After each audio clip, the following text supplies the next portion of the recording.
അത് നാടാരാണ് എന്നുള്ള കാര്യത്തിൽ സംശയമില്ല.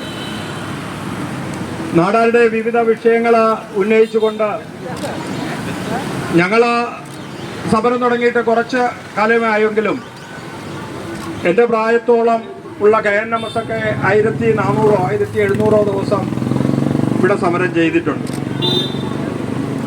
എന്തൊക്കെ ചെയ്യുമ്പോഴും മാറി മാറി വരുന്ന ഗവൺമെന്റുകൾ ഈ സമുദായത്തെ രണ്ട് തട്ടിലാക്കാൻ വേണ്ടി ശ്രമിച്ചിട്ടുള്ളതേ ഉള്ളൂ.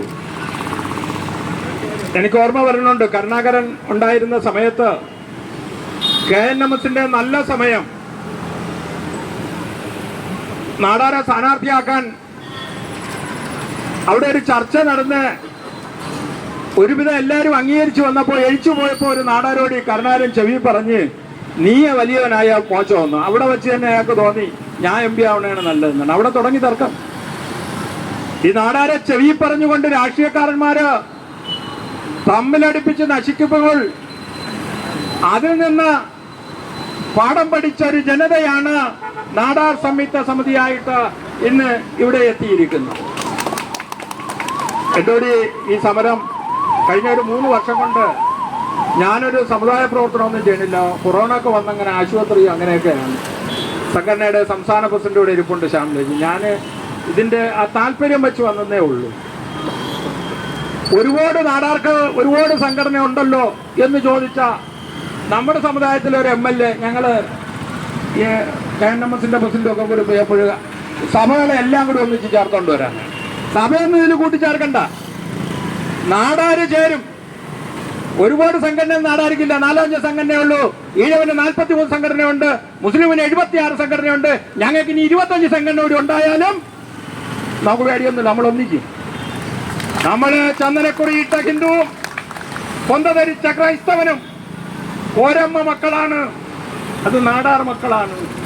പൊതുവിഷയം വന്നാൽ നമ്മൾ ഒന്നിക്കും. പുറത്തുനിന്ന് നയിക്കുന്ന രാഷ്ട്രീയക്കാര് അവർ പലതും പറഞ്ഞുകൊണ്ട് നടക്കണമെന്ന് പറഞ്ഞാൽ നിങ്ങൾക്ക് അബദ്ധം പറ്റി. നമ്മൾ ഒന്നിക്കും. നമ്മുടെ കാര്യങ്ങൾ നേടിയെടുക്കാൻ നമുക്കതിൽ ശത്രുതയില്ല. നമ്മുടെ കുട്ടികൾ പഠിച്ചുയർന്നു വരുന്ന സമയത്ത് നമ്മുടെ കുട്ടികൾക്ക് സംവരണം വേണം. 65ഓളം പേരെ മർദ്ദനമേറ്റ് ചോര ചുപ്പി നേടിയെടുത്ത കമ്മീഷൻ റിപ്പോർട്ട് ജുഡീഷ്യൽ കമ്മീഷനാണ്. അത് പ്രസിദ്ധീകരിക്കാതെ വച്ചിരിക്കുകയാണ്. ഗവൺമെന്റ് പറയണത് അല്ല, അതൊരു കേസുണ്ടെന്നാണ്. ഗവൺമെന്റ് തന്നെ കേസുകൾ ഉണ്ടാക്കണത്. ആ ഹൈക്കോടതിയിൽ വരുന്ന സമയത്ത് 36 പോസ്റ്റിങ്ങിന് കേരളത്തിന്റെ പ്രതിനിധിയായ ഒരു വക്കീൽ കഴിച്ചു നിന്ന് ഒരു ദിവസം പറഞ്ഞിരുന്നെങ്കിൽ ഈ സമുദായത്തിന്റെ വിഷയങ്ങൾ പരിഹരിക്കുമായിരുന്നു. നിങ്ങളെല്ലാം പരാജയം എന്ന് പറഞ്ഞ നാടാർ സമുദായത്തിൽ തന്നെ ചില നേതാക്കളോട് എനിക്ക് പറയാനുള്ളത്, നമ്മളൊന്നും പരാജയമല്ല. നമ്മൾ ഒന്നിച്ചിരിക്കുന്നത് എന്റെ വീട്ടിലെ അയൽവക്കത്തെ അതിരുമായി ബലപ്പിക്കാൻ വേണ്ടിയുള്ള സമരത്തിനല്ല. നാടാർ രക്തത്തിൽ പിറന്ന, നാടാർ സ്ത്രീയുടെ ഉദരത്തിൽ പിറന്ന ഹിന്ദുവായാലും ക്രിസ്ത്യാനിയായിരുന്നാലും ജനാധിപത്യ കേരളത്തിൽ അവന് കിട്ടേണ്ട അവകാശങ്ങൾ കിട്ടണമെന്ന് ചൂണ്ടിപ്പറയാൻ തന്നെയാണ് വന്നിരിക്കുന്നത്. ഇതൊരു സൂചനയാണ്. ഇവരെ കഴിച്ചു പൊയ്ക്കൊള്ളൂ എന്നാണ് ചിന്തിച്ചാൽ ഇന്നത്തെ കഴിച്ചു പോകൂ. പിന്നെ നമ്മളെ കാത് കടിച്ച് അങ്ങോട്ടും ഇങ്ങോട്ടും തമ്മിലടിപ്പിക്കാന്ന് വിചാരിച്ചാൽ അതും ഇല്ല, നടക്കില്ല. ദൂരെ നിന്ന് മാറി നിൽക്കുന്ന രാഷ്ട്രീയക്കാരായിട്ടുള്ള നാടാരോട് എനിക്ക് പറയാനുള്ളത്, നാടാർ സംയുക്ത സമിതിയിൽ ചവിട്ടി മുന്നോട്ട് പോയാൽ അവർക്കും ഭാവിയുണ്ട് എന്നുള്ള കാര്യത്തിൽ സംശയമില്ല. നാടാര് ഒരുപാട് സംഘടനയുണ്ട്, കുഴപ്പമെന്നൊക്കെ പറയുമ്പോഴേ നാടാർ പരാജയപ്പെട്ടാൽ വീണ്ടും ഒന്നിക്കും. ISROയിലെ ശാസ്ത്രജ്ഞന്മാർ റോക്കറ്റ് ഉണ്ടാക്കുന്നില്ലേ? എത്രയോ റോക്കറ്റ് വന്ന് മൂക്കുകുത്തി മൂട്ടി വീഴുന്നിട്ടുണ്ട് എന്ന് പറഞ്ഞ് ശാസ്ത്രജ്ഞന്മാരെ നിർത്തിയോ? ലക്ഷ്യത്തിലെത്തണവരെ റോക്കറ്റ് ഉണ്ടാക്കുന്നതാണ് ISROയുടെ സ്ഥിതി. നാടാർ സമുദായം അത് തന്നെ പല സംഘടനകളും നിലംപതിക്കും, മൂക്കുകുത്തി വീഴും. എന്നിരുന്നാലും ലക്ഷ്യത്തിലെത്തണവരെ നാടാർ ശബ്ദിച്ചുകൊണ്ടേയിരിക്കും എന്നുള്ള കാര്യത്തിൽ ആർക്കും സംശയമില്ല. ഈ സമരം കഴിഞ്ഞാലും സംയുക്ത സമിതി കൂടുന്നുണ്ട്. നാടാറിലെ കേരളത്തിലെ നാടാറിലെ പൗരപ്രമുഖരായിട്ടുള്ള ഒരുപാട് ആൾ ഈ വാട്സപ്പിൽ കുത്തിയിരുന്ന് രാത്രി മുഴുക്കം ഊതുന്നവരാരും ഇന്നും ഇവിടെ കണ്ടില്ല. നാടാരെ പ്രയാസം അഹോരാത്രം ജോലിയെടുത്ത് രാത്രി കിടന്നുറങ്ങുമ്പോൾ വാട്സപ്പിലൂടെ സത്യം പറഞ്ഞ് നാടാരെ തമ്മിലടിപ്പിക്കാനും മതം പറയുന്ന ഈ വാട്സപ്പ് കുത്തുകളൊന്നും ഇന്ന് ഇവിടെ കാണാനില്ല. അവനുള്ളത് നാടാർ സ്നേഹമാണെങ്കിൽ അവൻ തൻ്റെ ഇടമായിട്ട് മുന്നിൽ വരണം. അല്ലാതെ ഈ സംഘടനയെ തമ്മിൽ തെറ്റിപ്പിക്കാൻ നോക്കരുത്. അങ്ങനെ ഉണ്ടായാൽ അതിന്റെ ദോഷങ്ങൾ അവർക്ക് തന്നെ ഉണ്ടാകുമെന്നുള്ള കാര്യത്തിൽ സംശയമില്ല. നാടാർ കമ്മീഷൻ റിപ്പോർട്ട് പ്രസിദ്ധീകരിച്ചാൽ നാടാരുടെ വിഷയങ്ങളെല്ലാം പരിഹരിക്കും. നാടാർ ഒന്നിച്ച് മുന്നോട്ട് പോകും. നാടാർക്ക് ഐക്യമുണ്ടാവും. നാടാർ കോവിലിൽ പോകും, നാടാർ പള്ളിയിലും പോകും.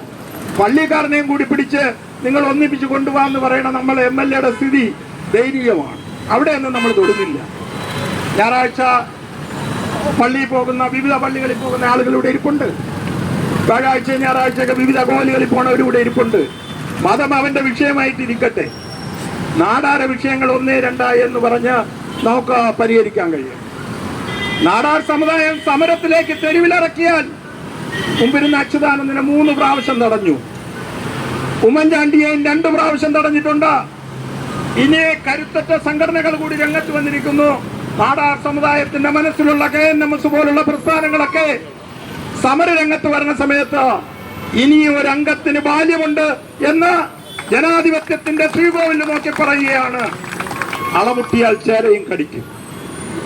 അളമുട്ടി നിൽക്കുന്ന നാടാർ സമുദായം അവന്റെ കുട്ടികൾ പഠിച്ചാൽ ജോലി കിട്ടാതിരിക്കുന്നതും അവൻ നേടിയെടുത്ത കമ്മീഷൻ റിപ്പോർട്ട് പ്രസിദ്ധീകരിക്കാത്തതും നമ്മുടെ വയസ്സനായിട്ടുള്ള വേലാൻ സാറുടെ ഇരിപ്പുണ്ട്. അദ്ദേഹം പറഞ്ഞു യൂണിവേഴ്സിറ്റി സെനറ്റിൽ ഒരു അപേക്ഷ കൊടുത്തു. അതേവിടെ ഇരിക്കുകയാണ് വയസ്സൻ. വൈകുണ്ഠസ്വാമിക്ക് ഒരു ചെയർ സ്ഥാപിക്കണമെന്ന് കൊടുത്തിട്ട് പോന്നു. ഉടൻ തന്നെ ഒരാഴ്ച കഴിഞ്ഞപ്പോൾ ഒരു കത്ത് അദ്ദേഹത്തിന് കിട്ടി. എന്തെങ്കിലും കത്ത് കൊണ്ട് തന്നിട്ടുണ്ട്. ഞാൻ ഇവർക്കൊക്കെ വാട്സപ്പ് ഇട്ടു കൊടുത്തു.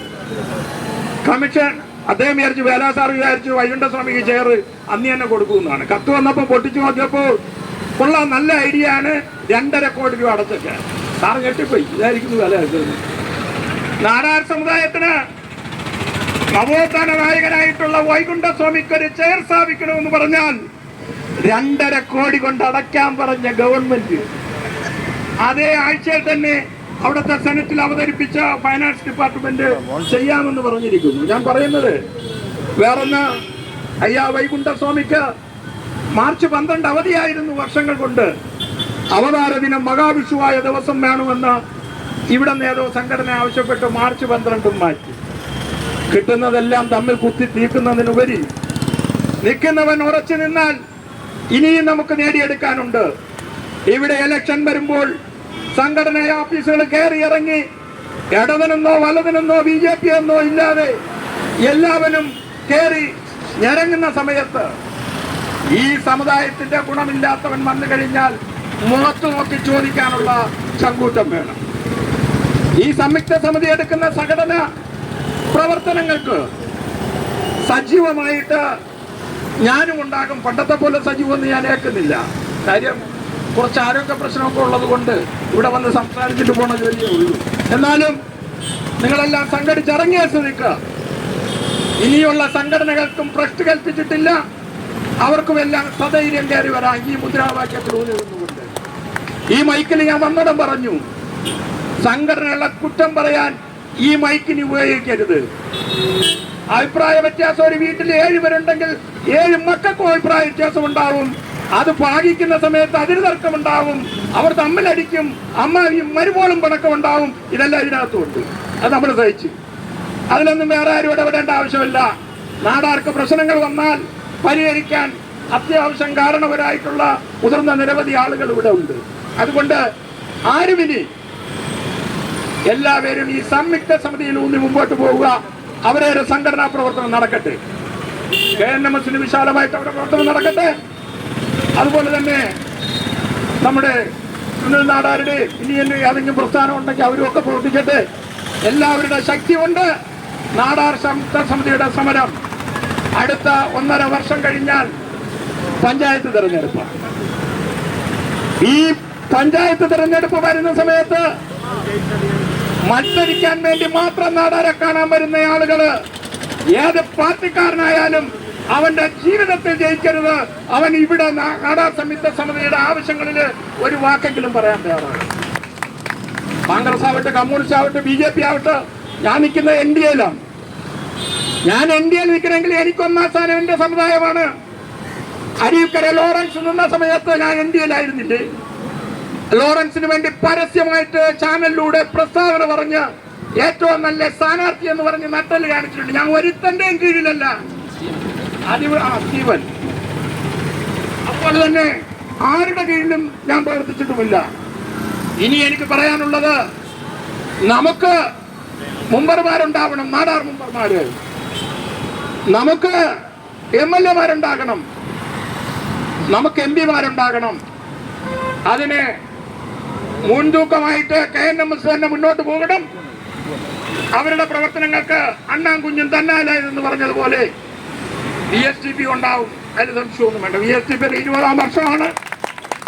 അടുത്ത വർഷം ഞങ്ങൾ 1 ലക്ഷം ആളുകളെ ഈ പുത്തരിക്കണ്ടത്ത് നിർത്തി VSTPയുടെ 20ാം സമ്മേളനം ആഹ്വാനം ചെയ്യാനാണ്. KNMS നടത്തും, സനൽ നടത്തും, എല്ലാവരും നടത്തിയിട്ട് ഞങ്ങൾ എല്ലാവരും കൂടി ഒന്നിക്കും. ഇവിടെ കാക്കയ്ക്കുണ്ടാകുന്ന വികാരം ഇവിടെ വന്ന നാടാർക്കുണ്ടാകണം. ഒരു കാക്കയെ കൂട് നശിപ്പിച്ച സമയത്ത്, കാക്ക എന്ന് വിളിച്ച സമയത്ത് ആയിരക്കണക്കിന് കാക്കകൾ ഓടിക്കൂടിയ സർക്കാർ ഉദ്യോഗസ്ഥനെ കൊട്ടി സർക്കാർ ഉദ്യോഗസ്ഥൻ സ്ഥലം വാങ്ങിച്ച് കാസർഗോഡ് പോയി അവിടത്തെ കാക്ക കൊത്തി. ആ കാക്കയുടെ വികാരം നാടാർക്കുണ്ടാവണം. നാടാരെ തൊട്ട് കഴിഞ്ഞാൽ കാസർഗോഡ് പോയാൽ ഓട്ടിച്ചിട്ട് കൊട്ടുന്നവനായിരിക്കും നാടാർ. അതിന് KNMS ഐക്യവേദിയില്ല, VSTP ഇല്ല, കൊട്ടും. ഈച്ചക്കുണ്ടാകുന്ന സ്നേഹം നിങ്ങൾക്കുണ്ടാകണം. ഈച്ച കണ്ടിട്ടില്ലേ? ഒരു റാണി ഈച്ച എവിടെയാണോ പിടിച്ചോണ്ട് വെക്കുന്നത്? ലക്ഷക്കണക്കിന് ഈച്ചകൾ കെട്ടിപ്പിടിച്ച് മുത്തം വെച്ച് വന്നിരിക്കും. അടുത്ത് റാണി ഈച്ചയെ മറ്റൊരു സ്ഥലത്ത് കൊണ്ടിരുത്തിയാൽ ആ ഈച്ചകളെല്ലാം പറന്ന് ആ ഈച്ചക്ക് ചുറ്റുപിടിക്കും. ഇവിടെ റാണി ഈച്ച ആരെന്ന് ചോദിച്ചാൽ നാടാർ സംയുക്ത സമിതിയാണ് നമ്മുടെ റാണി ഈച്ച. ആ റാണി ഈച്ച എവിടെയാണ് ഇരിക്കുന്നതോ അവിടെ കെട്ടിപ്പിടിച്ച് മുത്തം വെച്ച് നിൽക്കാൻ കഴിഞ്ഞാൽ എല്ലാം നേടും. നമുക്ക് മതമല്ല പ്രശ്നം, എരിയുന്ന വയറിന്റെ തീയാണ് പ്രശ്നം എന്ന് പറഞ്ഞുകൊണ്ട് നിർത്തുന്നു. ജയ് ഭാരത്.